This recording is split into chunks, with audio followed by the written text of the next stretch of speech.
Et pour pacifier la partie est du pays, le gouvernement compte sur le partenariat avec l'Union européenne. La République démocratique du Congo et l'UE ont tenu un dialogue politique sectoriel dans un contexte marqué par l'invasion rwandaise. Au cours de cette rencontre, l'Union européenne a réaffirmé à la République démocratique du Congo son appui et son accompagnement pour aider Kinshasa à sortir de cette impasse sécuritaire. Cette nouvelle session du dialogue politique s'est tenue un an après celle de 2020 et 11 ans après le tout premier exercice. Suivez. Ce dialogue politique sectoriel entre l'Union européenne et la République démocratique du Congo se consacre à la paix et la sécurité au moment où l'RDC traverse des moments d'invasion par ses voisins.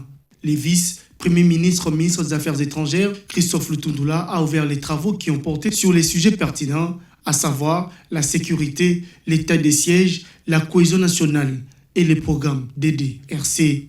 La République démocratique du Congo apprécie l'accompagnement de l'Union européenne dans les divers domaines de développement, domaines qui déterminent l'avenir et qui donnent au développement un contenu réel aux yeux de la population.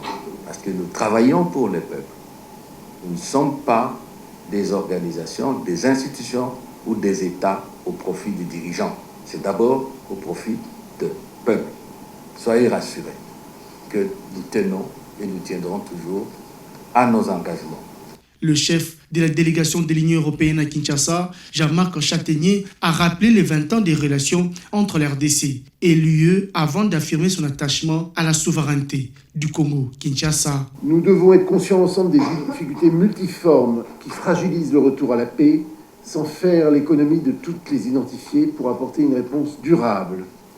Nous pouvons agir sur certaines d'entre elles en tant que partenaires, en contribuant au renforcement des capacités, ou en contribuant à la dotation de certains moyens.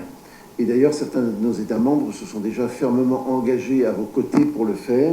Je pense évidemment à la Belgique, qui est immédiatement à ma gauche, mais je pense également à la France, où il y a un soutien très clair et apporté au FRDC pour leur structuration, leur formation et l'appui à leur intervention future. Ce dialogue politique sectoriel a connu aussi la participation du vice-premier ministre, ministre de l'Intérieur, Daniel Asselo, et du ministre des Droits humains, Albert Fabrice Puela. Le communiqué final a été signé et lu pour clôturer ces travaux.